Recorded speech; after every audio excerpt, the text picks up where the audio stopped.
मध्य प्रदेश के अंदर एक ऐसा माहौल डेवलप किया जिससे बीजेपी के पक्ष में 160 से भी ज़्यादा सीटें आई और ये उनका किया धरा था, लेकिन बीजेपी ने उन्हीं को साइडलाइन कर दिया। तो ऐसे में अब ये हो सकता पीछे कर दिया गया तो जो वोट उन्हें मिलने वाला है चुनावों में उस पर फर्क पड़ सकता है। तो निश्चित तौर पर अगर शिवराज सिंह चौहान बगावत कर देते हैं तो बीजेपी जो यहाँ 28 सीटें 2019 बेटे के बयान कहीं ना कहीं इसमें बड़ी दावेदारी कर सकते हैं कि क्या यहाँ पर कोई बड़ी बगावत लोकसभा चुनाव से पहले हो सकती है, क्योंकि विधानसभा चुनाव में जिस तरीके से दरकिनार अपने बड़े नेताओं को।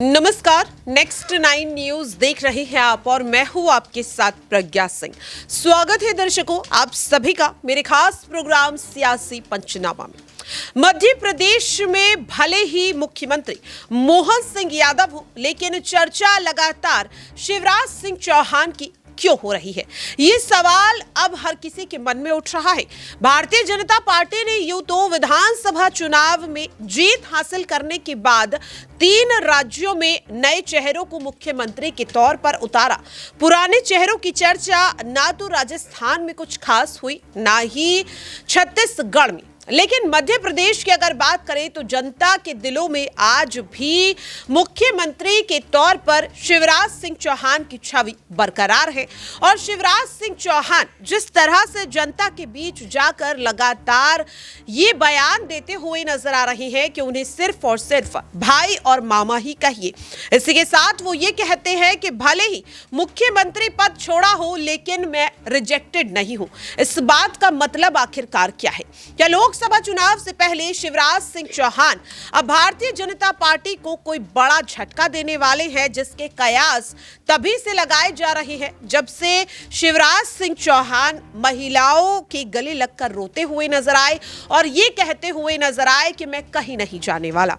न्यूज रूम में मौजूद तमाम सहयोगियों से इस चीज को समझेंगे कि क्या शिवराज सिंह चौहान जो लगातार मध्य प्रदेश की जनता के बीच सक्रिय नजर आ रहे हैं, आने वाले समय में बीजेपी के साथ कोई बड़ी बगावत कर सकते हैं। मेरे साथ सबसे पहले मेरे सहयोगी अमन जी हैं। अमन जी, शिवराज की अगर बात करें तो भले ही मुख्यमंत्री वो नहीं बने, लेकिन जनता जिस तरीके से उन्हें प्यार देती हुई नजर आ रही है और वो भी कहीं ना कहीं उसे स्वीकार करते हुए ही नजर आ रहे हैं, तो ऐसे में सबसे पहले सवाल ये रहेगा कि शिवराज को मुख्यमंत्री ना बनाना लोकसभा में बीजेपी की बड़ी गलती तो नहीं है? देखिए बिल्कुल, और जिस तरह शिवराज सिंह चौहान का ऑरा है, जिस तरह से उनकी पर्सनैलिटी है और जिस तरह उनका अनुभव राजनीतिक तौर पर देखा जाए मध्य प्रदेश में, तो जाहिर सी बात है कि उनका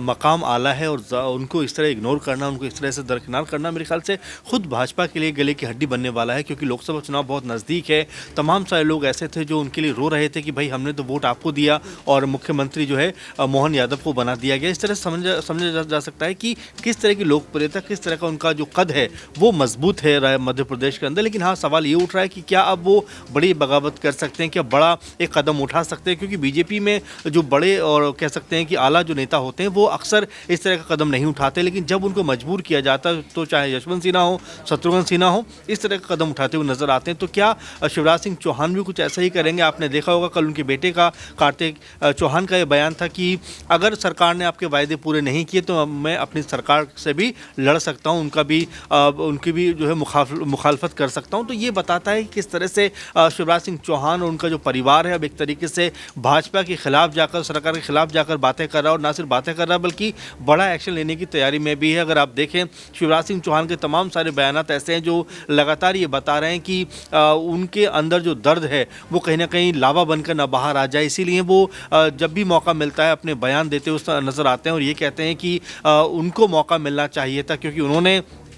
अपने दम पे मध्य प्रदेश के अंदर एक ऐसा माहौल डेवलप किया जिससे बीजेपी के पक्ष में 160 से भी ज़्यादा सीटें आई और ये उनका किया धरा था, लेकिन बीजेपी ने उन्हीं को साइडलाइन कर दिया। तो ऐसे में अब ये हो सकता है आने वाले दिनों में कि जिस तरह से हम सिंधिया का जिक्र करते थे, जिस तरह से हम और तमाम नेताओं का जिक्र करते थे कांग्रेस पार्टी से कि वो निकले हैं, तो कहीं बीजेपी से शिवराज सिंह चौहान निकलकर अपना अलग दल ना बना लें और कहीं जो कांग्रेस से ना मिल जाए। और जो हशर बीजेपी ने 2020 में कांग्रेस का किया था, कुछ ऐसा ही हशर कांग्रेस अब बीजेपी का बना करती हुई 2024 में, ये इसके ऊपर सबकी निगाहें लगी हुई हैं क्योंकि शिवराज सिंह चौहान लगातार जो है वो बयानबाजी कर रहे हैं, लगातार अपनी ही पार्टी के खिलाफ, अपनी ही सरकार के खिलाफ और अपने ही मुख्यमंत्री के खिलाफ तमाम सारे सवाल खड़े कर रहे हैं। और साथ में जो लाडली योजना का लगातार हम जिक्र करते रहे कि जब सरकार आएगी, ये शिवराज सिंह चौहान और बीजेपी का भी कहना था कि जब सरकार आएगी तो इसकी धनराशि को बढ़ा दिया जाएगा। और इसी मुद्दे पर अब जीतू पटवारी ने भी सवाल उठाया कि भाई आपने तो कहा था कि पैसा बढ़ाकर आएगा, आखिर क्यों नहीं आया? तो क्या शिवराज सिंह चौहान की जो योजनाएं थी,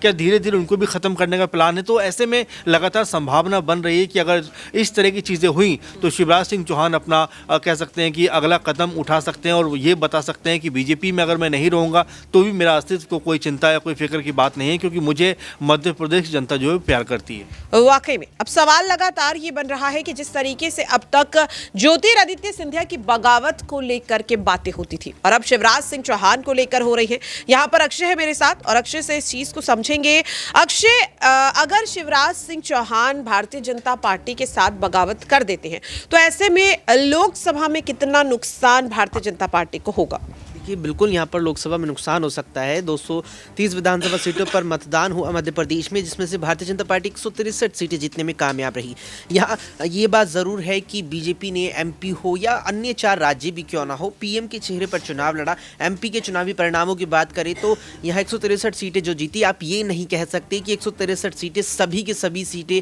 यहाँ पर बीजेपी ने पीएम के चेहरे पर जीती हों, या इस जीत में सबसे बड़ा योगदान यहाँ पीएम के चेहरे का है। आप नहीं नकार सकते कि यहाँ पर लोगों ने शिवराज सिंह चौहान को देखकर भी वोट किया है। अब जब यहाँ विधानसभा में शिवराज सिंह चौहान को देख करके वोट किया, अब देखिए ये चीज देख सकते हैं, जब यहाँ पर मतदान चल रहा था या मतदान से पहले जब पूरा चुनावी माहौल था, शिवराज सिंह चौहान के कई बयान सामने आए। एक मंच पर वो कहते नजर आते हैं कि मैं चला जाऊंगा तो जनता का क्या होगा, क्या मैं चला जाऊंगा, इस तरह के वे बयान देते नजर आए, जो ये चीज कहीं ना कहीं साफ कर रहे थे कि पार्टी आलाकमान उन्हें साफ कर चुकी है कि आपको अब आगे मुख्यमंत्री नहीं बनाया जाएगा। अब जब शिवराज सिंह चौहान को ये बात पार्टी ने साफ कर दी थी, तो आप ये चीज़ देखिए कि आखिर पार्टी ने फिर उन्हें टिकट ही क्यों दिया। अगर नया मुख्यमंत्री पार्टी को बनाना था तो शिवराज को पहले ही पीछे बिठा सकते थे, लेकिन कहीं ना कहीं बीजेपी आलाकमान भी इस बात को जानता था कि अगर शिवराज सिंह चौहान को इस तरह से पीछे कर दिया गया तो जो वोट उन्हें मिलने वाला है चुनावों में, उस पर फर्क पड़ सकता है। तो निश्चित तौर पर अगर शिवराज सिंह चौहान बगावत कर देते हैं तो बीजेपी जो यहाँ 28 सीटें 2019 में जीत पाई थी, वे 28 की 8 भी रह सकती हैं। बिल्कुल, वाकई में। और अब सवाल लगातार ये भी है कि आखिरकार मध्य प्रदेश में अगर शिवराज सिंह चौहान की बात करें, भारतीय जनता पार्टी के नेता हैं, लेकिन यहां पर देखा जा रहा है कि मध्य प्रदेश से कांग्रेस प्रदेश अध्यक्ष जीतू पटवारी लगातार शिवराज सिंह चौहान का समर्थन कर रहे हैं, उनकी तारीफ कर रहे हैं, उनकी योजनाओं की तारीफ कर रहे हैं और योजनाओं में हो रहे बदलाव को लेकर मौजूदा मुख्यमंत्री मोहन सिंह यादव पर सवाल भी दाग रहे हैं। दौलत है यहां पर मेरे साथ और दौलत से इस चीज को समझेंगे। दौलत, जिस तरीके से जीतू पटवारी लगातार शिवराज सिंह चौहान की तारीफ कर रहे हैं, उनका समर्थन कर रहे हैं, क्या शिवराज सिंह चौहान की जो अब तक सिर्फ और सिर्फ नाराजगी है, जीतू पटवारी उसे बगावत में बदलने की तैयारी तो नहीं कर रहे अपने बयानों के जरिए? लगातार यहाँ पर यही देखा जा रहा है कि जीतू पटवारी जब से यहाँ पर अध्यक्ष बने, वो कहीं ना कहीं ये चाह रहे हैं कि बीजेपी यहाँ पर 2 फाड़ों में बढ़ जाए। जैसा 2020 में कांग्रेस के साथ हुआ था, कहीं ना कहीं वही हश्र वो जो है बीजेपी का चाहते हैं, क्योंकि उसके बाद से कांग्रेस मध्य प्रदेश में पूरी तरीके से बिखरती हुई नजर आई और 2023 में भी यहाँ पर चुनाव नहीं जीत पाए। तो कहीं ना कहीं उसी चीज़ का असर था और यही वो चाहते हैं कि बीजेपी के साथ हो। और ऐसे में शिवराज सिंह के बयान और उनके बेटे के बयान कहीं ना कहीं इसमें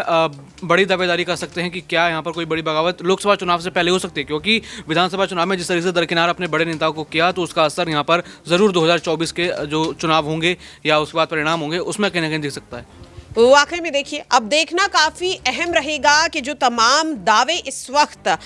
शिवराज सिंह चौहान को लेकर किए जा रहे हैं, उन्हें मुख्यमंत्री ना बनाए जाने की बात भारतीय जनता पार्टी के लोकसभा चुनाव में भविष्य को लेकर किए जा रहे हैं, क्या आने वाले समय में वो सच साबित होते हुए यहां पर नजर आएंगे? क्योंकि लगातार कहा जा रहा है कि शिवराज सिंह चौहान को मुख्यमंत्री ना बनाना भारतीय जनता पार्टी की सबसे बड़ी गलती यहां पर साबित होने वाली है। क्या वाकई में शिवराज सिंह चौहान, जो अब तक सिर्फ और सिर्फ अपनी नाराजगी को अपने बयानों के जरिए जाहिर करते हुए नजर आ रहे हैं, क्या लोकसभा चुनाव से पहले ये नाराजगी बगावती रूप लेती हुई नजर आएगी या नहीं? देखना काफी अहम रहेगा। लेकिन फिलहाल के लिए मेरे खास प्रोग्राम सियासी पंचनामा में इतना ही। देश और दुनिया की तमाम खबरों के लिए आप सभी बने रहे नेक्स्ट 9 न्यूज के साथ।